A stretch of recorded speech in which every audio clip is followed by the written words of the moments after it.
27번부터 계속 이어서 풀어보겠습니다. 가정용 전등에 사용되는 전멸 스위치를 설치하여야 할 위치에 대한 설명으로 가장 적당한 것은 무엇입니까? 여러분, 스위치가 전원선이 있고 그 다음에 접지선이 있게 된다면 어디다가 설치를 해야 됩니까? 바로 전원 측에 설치를 해야 되겠죠. 그래서 4번에 전압 측 전선에 설치한다라고 되어 있습니다. 28번, 전환 스위치의 종류로 한 개의 전등을 두 곳에서 자유롭게 전멸할 수 있는 스위치, 두 곳뿐만이 아니라 세 곳, 네 곳에서 사용하려면 반드시 3로 스위치가 있어야 되겠죠. 답은 2번입니다.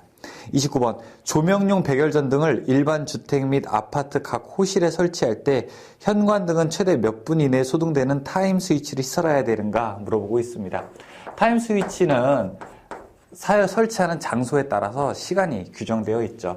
주택이나 아파트 같은 경우에는요, 3분 이내에 소등되어야 하고요. 그 다음에 여관이나 호텔 같은 객실이 있는 곳에서는 1분 이내에 소등되어야 됩니다. 29번은 3번이죠. 30번, 다음 중 옥내에 시설하는 저압전로와 대지 사이의 절연저항 측정에 사용되는 것은, 자, 절연저항 하면은 입에 딱 달라붙어 있어야 됩니다. 절연저항 하면은 매거. 다시 한번 절연저항 하면 매거입니다. 답은 2번. 31번, 다음 중 저항값이 클수록 좋은 것은 무엇인가? 일반적으로 접지라든지 도체 저항이라든지 접촉 저항은 크면 클수록 우리한테 좋은 게 아니죠.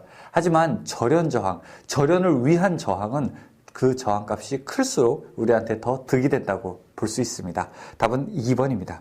32번, 어미자와 아들자의 눈금을 이용하여 두께, 깊이, 안찌름 및 바깥찌름 측정용에 사용하는 것은 버니어 캘리퍼스의 측정 기구죠. 33번, 전선의 굵기를 측정하는 공구는 무엇입니까? 와이어 게이지죠. 34번, 계측 방법에 대한 다음 설명 중에서 옳은 것은 무엇입니까? 자, 1번의 어스 테스터는 절연 저항이 아니라 접지 저항을 측정하는 겁니다.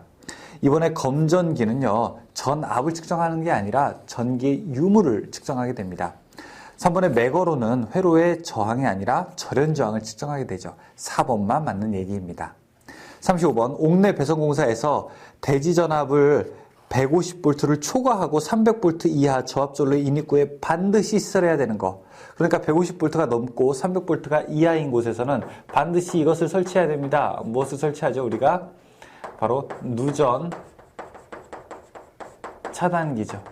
자, 역설적으로 이야기하게 되면 150V가 안 되는 곳은 누전 차단기를 설치하지 않아도 괜찮은 겁니다. 하지만 물이나 습기의 영향이 있는 곳은 누전 차단기를 설치하여야 하죠. 36번에 400V 이하 옥내 배선의 절연 저항 측정에 가장 알맞은 절연 저항계는 400V를 커버할 수 있는 최소값인 500V 매거를 사용하게 됩니다. 37번, 피시테이프의 용도는 무엇입니까? 피시테이프, 배관에 전선을 넣을 때 사용하게 되죠. 3번이죠. 38번, 기구 단자의 전선 접속 시 진동 등으로 헐거워지는 염료가 있는 곳에 사용되는 것은 1번의 스프링 와셔를 우리가 사용하게 됩니다. 39번, 금속관을 가공할 때 절단된 내부를 매끈하게 하기 위해서 사용되는 공구의 명칭은 무엇입니까? 금속관과 같이 관을 절단하게 되면 이 관 내부가 날카롭기 때문에 전선의 인입과 교체 시 전선이 손상받을 우려가 있게 되죠. 따라서 이 부분을 이렇게 다듬어 줄 필요가 있게 되는데요. 이때 필요한 것이 바로 리머라고 하는 것이 필요하게 됩니다. 답은 1번이죠. 40번에 옥내배선 공사에서 절연전선의 피복을 벗길 때 사용하면 편리한 공구는 4번의 와이어 스트리퍼를 이용하게 되면 우리가 전선의 피복을 쉽게 벗길 수가 있습니다. 41번, 노가우 펀치와 같은 목적으로 사용하는 공구의 명칭은 무엇인가? 자, 이거 공구의 명칭, 구멍 뚫을 때 사용하는 거예요. 홀서, 그러니까 홀셔, 홀소우, 호울소우, 이렇게 쓰는 사람마다 조금 더 다르게 쓸 수 있는데 홀소우라고 우리가 보통 이야기하게 됩니다. 답은 4번이죠. 42번, 피시테이프의 용도로 옳은 것은 아까 뭐라고 했죠? 배관에 전선을 넣을 때 사용한다고 했었죠. 3번이죠. 43번, 전선과 기구 단자 접속 시 나사를 덜 재었을 때 꽉 재는 것이 아니라 조금 이렇게 헐렁헐렁하게 재었대요. 자, 그때 발생할 수 있는 위험과 거리가 먼 것은 무엇입니까? 4번에 보시게 되면 저항이 감소한다고 되어 있는데 아니죠. 저항은 증가하게 되죠. 어떤 저항? 접촉 저항이 증가하게 되는 것입니다. 44번 펜치로 절단하기 힘든 굵은 전선을 절단할 때 사용하는 공구는 4번의 클리퍼. 45번 물탱크의 물의 양에 따라 동작하는 스위치로서 공장, 빌딩 등의 옥상에 있는 물탱크의 급수 펌프에 설치된 전동기 운전용 마그네트 스위치와 조합하여 사용하는 스위치는 플롯레스 스위치입니다. 46번 배선기구라 함은 다음 중 어느 것을 이야기하는가 물어보고 있습니다. 보통 우리가 분전반에 하단에는 배선 기구들이 부착이 되어 있는데 그 배선 기구는 스위치나 콘센트류를 우리가 배선 기구라고 이야기하게 되죠. 47번에 고압 또는 특별고압 전로 중에 기계 기구 및 전선을 보호하기 위하여 필요한 곳에는 무엇을 설치하게 되는가? 우리가 일반적으로 전선을 보호하기 위해서는 과전류가 흘렀을 때 전류를 끊는 게 필요하게 되는 거죠. 과전류 차단기가 필요하게 되죠. 48번 다음 중 과전류 차단기를 설치하는 곳은 어디입니까? 과전류 차단기는 당연히 전원 측 전선에 설치를 해야 되는 것입니다. 중성선이나 혹은 접지선은 아닙니다. 근데 여러분 과전류 차단기 중에서 퓨즈도 일종의 과전류 차단기에 들어가는 겁니다.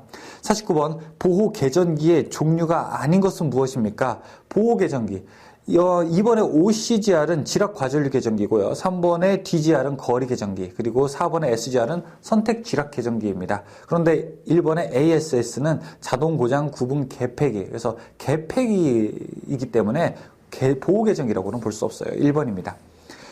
50번 전력용 퓨즈 구입 시 고려할 사항이 아닌 것은 전격, 전압, 전류 용량은 중요하게 되는데 시간은 관계가 없습니다. 51번 과전류 차단기로 시설하는 퓨즈 중에서 고압 전로에 사용되는 포장 퓨즈는 전격 전류의 몇 배의 전류에 견뎌야 되는가? 지금 포장 퓨즈라고 이야기했죠. 포장 퓨즈는 1.3배에 견뎌야 됩니다. 답은 3번이죠. 52번 과전류 차단기로 사용되는 A종 퓨즈는 전격 전류의 몇 배의 전류에서 용단되지 않아야 되는가? 일반적으로 1.1배. 이게 퍼센트로 나오는 경우도 있어요. 그때는 몇 퍼센트라고 해야 될까요? 그때는 110%라고 이야기해야 됩니다. 답은 2번입니다. 53번 일반 주택 및 아파트 각 호실의 현관 등은 몇 분 이내에 소등되는 타임 스위치를 시설해야 되는가? 아파트 3분 이내에 소등되는 타임 스위치를 시설해야 됩니다. 54번 옥내 배선의 은폐 또는 건조하고 전개된 곳에 노출 공사에 사용하는 애자는 노브 애자입니다. 자, 노브 애자는 이렇게 생겼죠. 자, 일반적으로 옥내에 사용되는, 그래서 전선을 이렇게 감아서 가게 되는 방식을 사용하게 되죠. 55번 애자 사용 공사에서 전선의 지지점 간의 거리는 전선을 조영제의 윗면 또는 옆면에 따라 붙이는 경우에는 몇 미터 이하인가 물어보고 있습니다. 애자는 2m입니다. 지지점 간의 거리가요. 56번 옥내 배선의 은폐 또는 건조하고 전개된 곳에 노출 공사에 사용하는 애자는 노브 애자.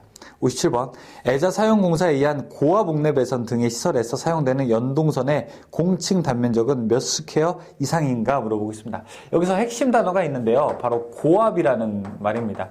애자 그리고 고압에서 사용할 때는 얼마? 6스퀘어 이상의 전선을 사용하게 됩니다.